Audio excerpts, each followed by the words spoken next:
Sa kadiliman ng gabi, bumubulong ang mga kwento, mga pangyayaring hindi maipaliwanag, mga lihim na itinatago. Dito sa kanlungan ng katatakutan, samahan kami sa bawat kwento ng kababalaghan. Liham ng Lagim, compilation of true Filipino horror stories.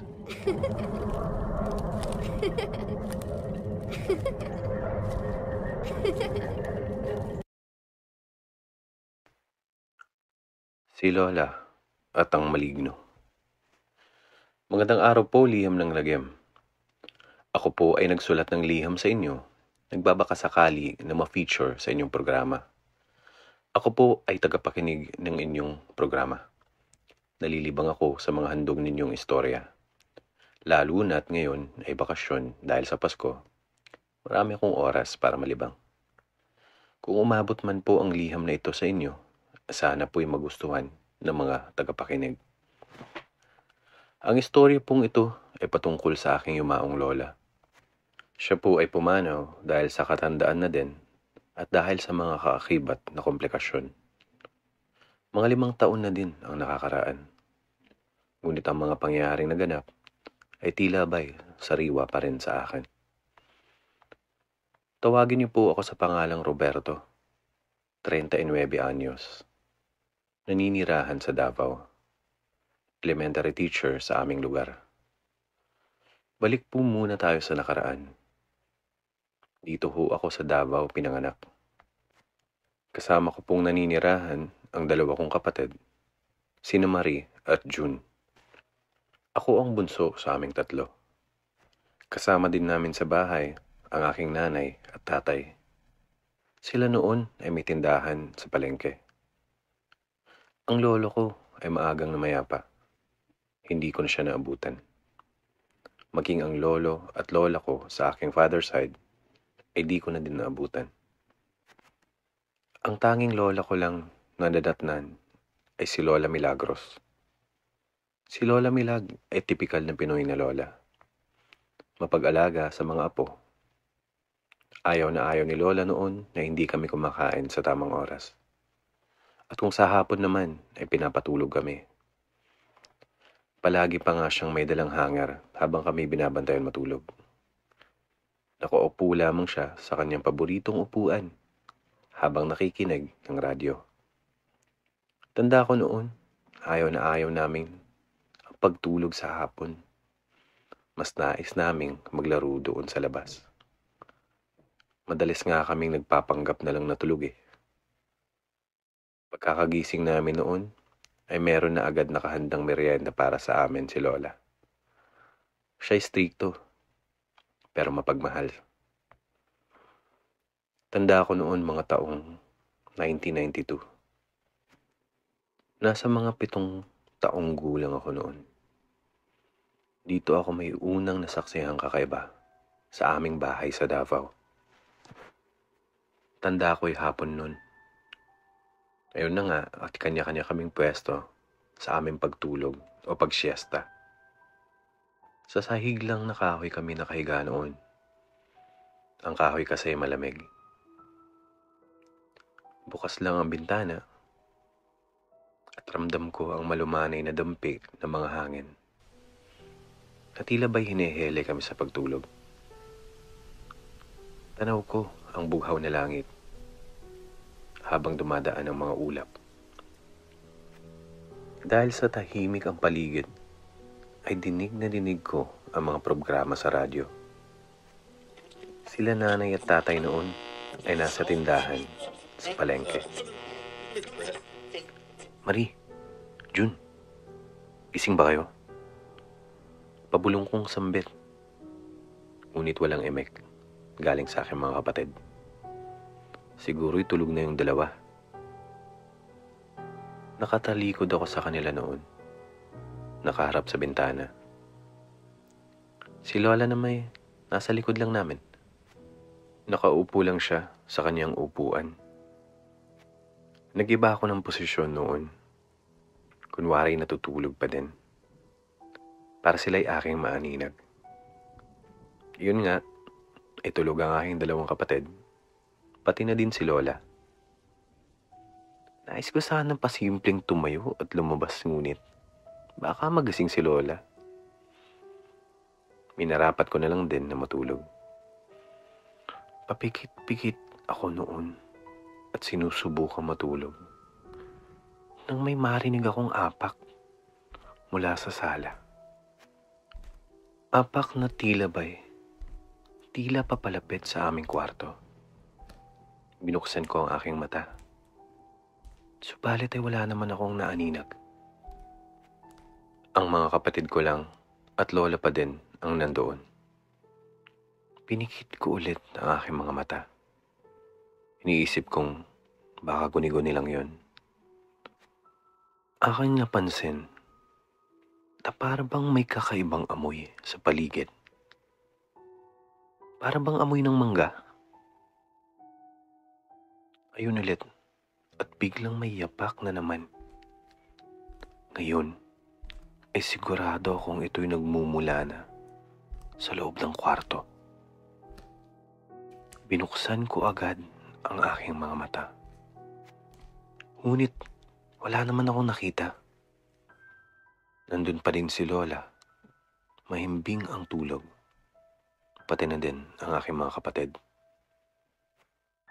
Aking pinikit ulit ang aking dalawang mata at sinubukang matulog. Ang antok ay unti-unti ding dumalaw sa akin. Patulog na sana ako nang may narinig ulit ako. Isang boses. Mahinang huni ng boses. Kahit na nakabukas ang radyo alam ko ito'y boses na nanggagaling sa kwarto. Boses na animoy may kausap. Boses ng lalaki. Dahil sa aking kuryosidad, aking dahang-dahang binuksan ang aking mata. Sobrang liwanag dahil sa bukas ang mga bintana at tirik na tirik ang araw dahil sa hapon yun. Unti-unting lumilinaw ang aking paningin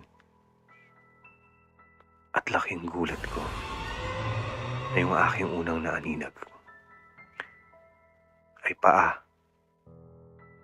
Walang tsinelas, walang sapatos, maputing paa. May tao sa kwarto. Wika ko sa aking sarili. Dahan-dahan kong inangat ang aking paningin. Mula sa paa, patungong mukha mismo ng tao. Ang tao ay nakasalawal ng puti. Nakadamit ng puti. Buhok niya ay puti. At mukha niya ay puti. Siya'y nakatayo lang sa harapan ni Lola. Para bang kinakausap niya si Lola. Hindi ko maintindihan ang kanyang sinasabi. Para bang ibang lengguwahe. Masasabi ko nasa 20 mahigit pa lang ang kanyang edad.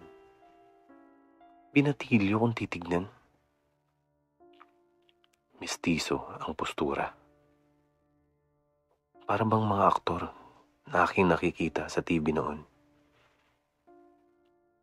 Ang kanyang kanang kamay ay nakadapo sa ulo ni Lola. Di maproseso ng aking musmos na kaisipan ang nangyayari. Sabay kaanak namin. Kaibigan ni Lola. Di ko alam. Di ako makagalaw o sigaw. Tanging takot lang ang bumabalot sa akin ng mga sandaling iyon. Nakatingin pa din ako sa kanya nang biglang ibinaling niya ang kanyang paningin sa akin. Sobrang gulat ko. Napatalikod ako't nanginginig. Totoo ba itong nangyayari? Sisigaw na ba ako? Ang huni ng boses na aking naririnig ay unti-unting lumalakas. Para bang ito'y papalapit. Palapit ng palapit. Hanggang sa ito'y nasa likuran ko na. Sisigaw na sana ako nung biglang may nagsalita sa sala. Marie! Bert! Tulungan niyo muna nanin niyo sa mga dala. Sila nanay at tatay. Kakarating lang. Ako pa din ay kinakabahan ng mga sandaling ngayon. Hanggang sa ako'y nagkalakas ng loob para tumingin sa likod.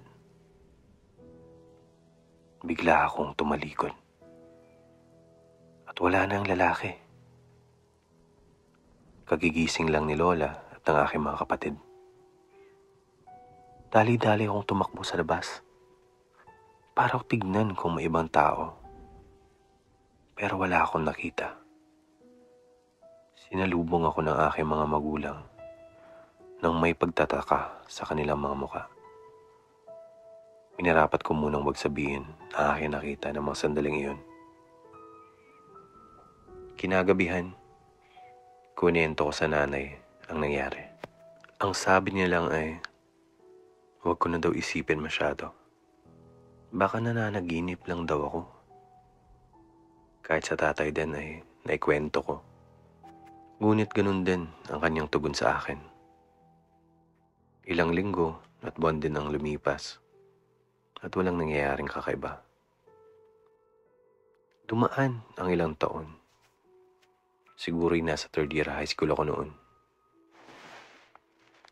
Kakauwi ko lang galing eskwelahan.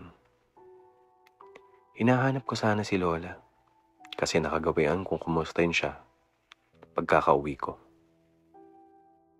Hinulughog ko ang buong bahay, ngunit hindi ko siya makita.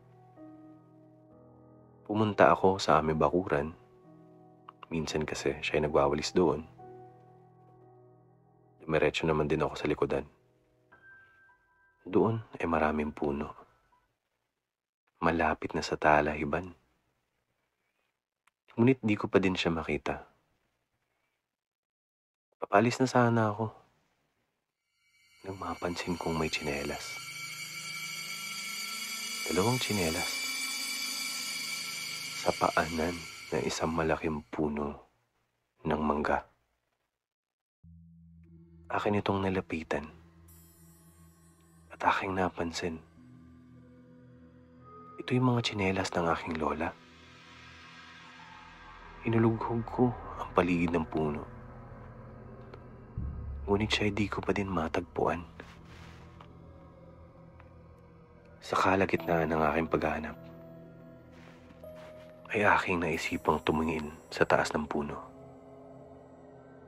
Dahan-dahan kong ipinaling ang aking paningin pataas. At laking gulat ko. Si Lola. Si Lola ay nandun sa taas ng puno. Nakaupo sa isang sanga. Animo siya'y natutulog. Sisigaw na sana ako at tatawagin siya, ngunit naisip kong baka magulat siya at biglang mahulog. Sinubukan kong umakyat, ngunit napakatarik ng puno at walang mga sanga na malapit para aking hawakan. Pagtataka ko nga't paano nakakakyat si Lola? Ang ginawa ko'y tumakbo na lang pauwi para humingi ng tulong. Wala noon si nanay at tatay. Nasa palengke. Hinanap ko si Marie at June para ako'y tulungan. Marie! June! Aking sigaw habang papasok ng bahay. Bert, anong problema? Ano nangyari? Sagot ni June. Sinabi ko sa kanila ang aking nakita. Ha? Andito lang naman si Lola sa kwarto eh. Natutulog? Wika ni Marie. Pagtataka sa aking muka. Hindi posible iyon. Dali-dali akong pumasok ng kwarto para kumpirmahin. Laking gulat ko na andoon si Lola. Mahimbing ang tulog. Sinubukan kong hikayatin na maniwala sa akin ang aking mga kapatid. Ngunit kahit anong eksplanasyon ko, ay di sila naniniwala. Bumalik ako doon sa puno ng mangga. Wala na doon ang tsinelas ng aking lola. Pagkabalik ko ng bahay, ay saktong gising na si Lola. Ikwinento ko sa kanya ang aking nakita. Ang sabi lang niya ay, nananaginip daw siya. Nasa bakuran daw siya noon at naglilinis. Ang iba ay hindi din na maalala. Mula noon, ay wala naman akong nararamdaman o nasaksihan pang mga kakaiba sa paligid ng aming bahay. Hanggang sa ako'y tumanda na din at nakapangasawa. Dito na ako nanirahan sa kabilang bayan, kasama ng aking pamilya. Taong 2018 noon. Buhay pa ang aking lola. Ngunit sobrang tanda na din niya. Madalas ay nakahiga na lamang siya. Nakikinig ng radyo. May pag-aulyanin na din. Pero siya ay nakakausap pa naman namin noon. Dahil nga sa matanda na siya, ay mahina na ang kanyang resistensya.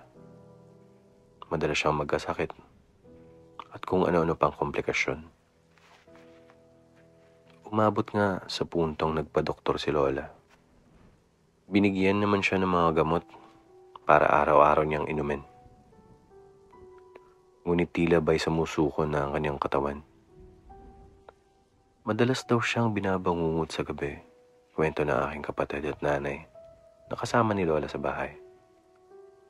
Nagigising daw siyang nanginginig at tumiiyak. Di naman daw din si Lola nagkakwento patungkol sa kanyang mga panaginip. Sila ay nagpa siyang magpatingin sa isang albularyo. Nung araw na iyon, sinamahan ko sila nanay para magpatingin sa albularyo. Kasama din namin si June. Siya ang driver namin. Mga ilang bayan din ang layo sa amin. Maghahapon na noon nang kami dumating. Saktong kami na lang ang nandoon para magpatingin. Nakilala namin si Manong Nando. Kilala siyang albularyo sa kanilang lugar. Magaling daw siya at marami nang nagamot. Pinatignan namin si Lola. Hindi ko kunento noon kay Manong Nando kung ano man ang aking mga nakita nung ako'y bata pa. Hinayaan ko lang siya sa kanyang trabaho. Nagana siya ng tubig sa timba na may mga dahon-dahon. Nagtirik din ng mga kandila sa paligid. Madilim. Lahat kasi ng pinto at bintana ay kanyang sinara. Pinahiga ni Manong Nando si Lola at dinasalan. Linagyan niya ng langis ang noo ng aking lola. Agad naman si Lolang nakatulog. Tahimik lang kaming nanunood sa ritual ni Manong Nando. Nang ang pakiramdam ko'y tila ba bumigat. Nagkatinginan kami ng aking nanay at June. Maya't maya pa para bang may kasama kaming ibang tao sa loob ng kwarto. Isa-isang namatay ang bawat apoy ng mga nakatirik na kandila. Tahimik lang ang paligid noon. Nang bigla akong may narinig na pamilyar na boses. Boses ng lalaki. Boses ng puting tao sa loob ng bahay namin noong ako'y bata pa. Si Manong Nando naman ay patuloy lamang sa kanyang ritual. Tinignan ko si nanay. Tumango lang siya. Halatang may takot sa kanyang mukha. Tinanong ko si June na nasa aking tabi noon. Naririnig din ba niya ang boses? Ngunit si Jun ay nakayuko lang. Parang nawala ng malay. Hinawakan ko ang likod ng kanyang leeg. Napakainit. Para bang may lagnat si Jun. Ilang ulit ko din siyang sinubukang gisingin.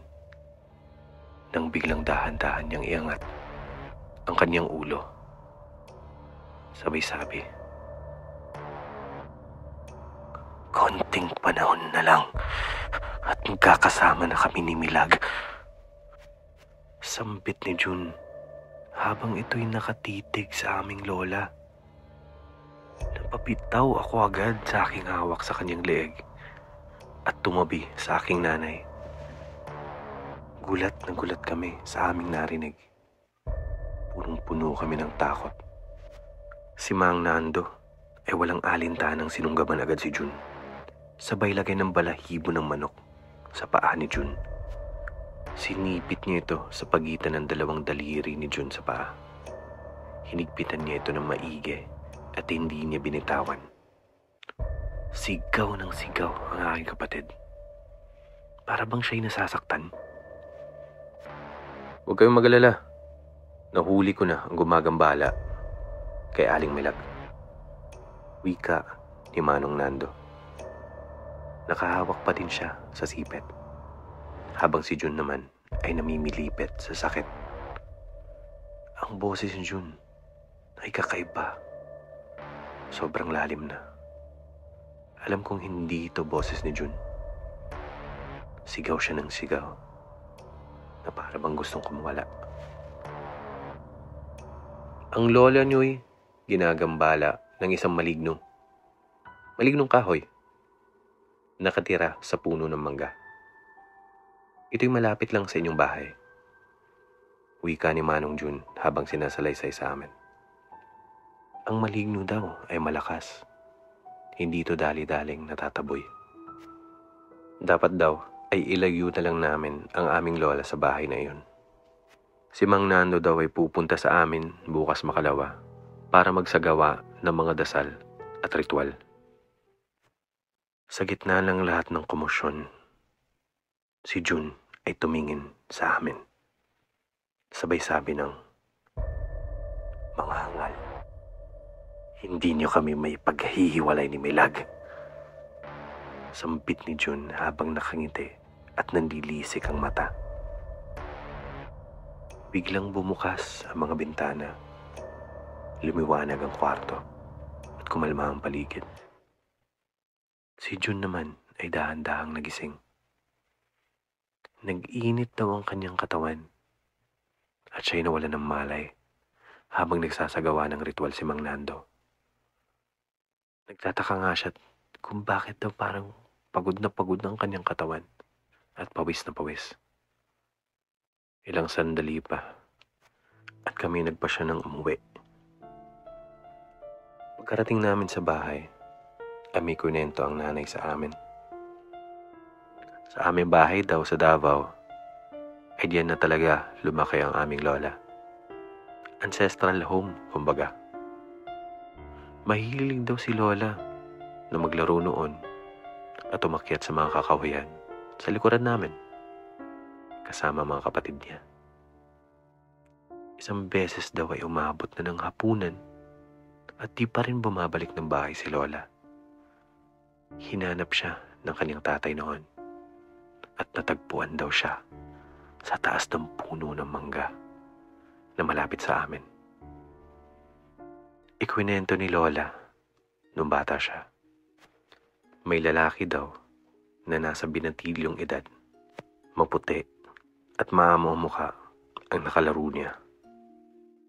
Siya daw ay sinama sa loob ng kanilang bahay. May konting lagusan daw sa ilalim ng puno ng mangga. Daan papasok sa kanilang bahay. Sa loob daw ay napakalawak at malinis ng bahay.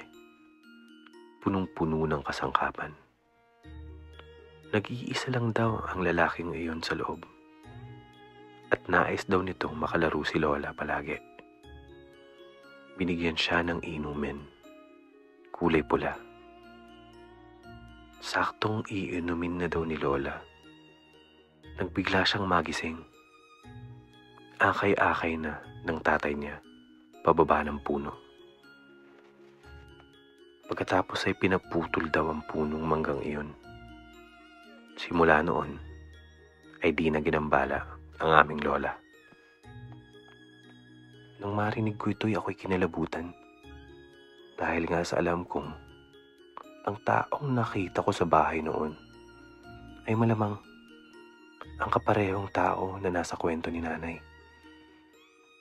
Ibig sabihin, mula noon sa paglipas ng ilang taon, ay hindi na talaga umalis ang nilalang na iyon sa tabi ng aking Lola.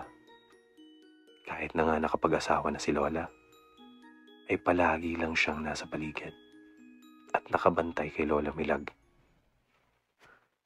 Nagpasya kaming ilipat ng tirahan si Lola. Siya ay doon na muna sa amin nanirahan kasama ng aking mga anak at kaming mag-asawa. Isang taon ang lumipas, 2019, ay lalong humina na ang aming Lola. Dulit na din siguro ng katandaan at mga komplikasyon. Madalas siyang mag-uubo at nahihirapan sa paghinga. Tanda ko'y gabi noon, habang kami naghahanda ng hapunan. Ako'y nasa kusina lang. Habang abala, ay may napansin akong dumaan sa gilid ng aking mata. Mula sa labas ng bintana, animoy may dumaan na tao. Nakaputi. Kinabahan ako bigla. Aking minarapat na kumustahin ang aking Lola sa taas. Nakailang tawag din ako, ngunit si Lola ay hindi sumasagot. Sinubukan ko pa siyang gisingin, ngunit kapansin-pansin na siya hindi na humihinga.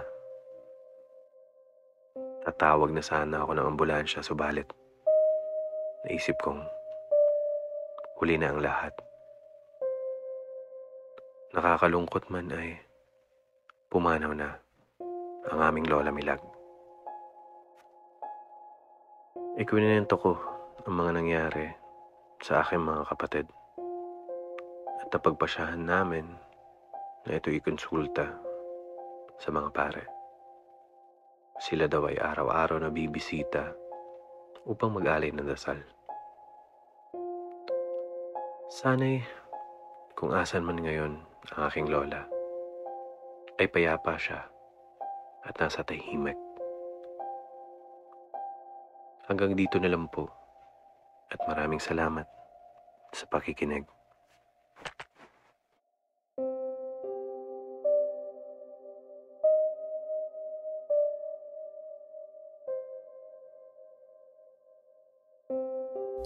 At dito po nagtatapos ang isa na namang kwento ng kababalaghan. Maaari po kayong mag-submit ng inyong personal na kwento at karanasan sa email address na nasa description. Kung inyo pong nagustuhan ang aming handog, ay huwag kalimutang mag-like at mag-subscribe sa channel. Click the notification bell para lagi kayong updated sa mga bagong videos. Maraming salamat po.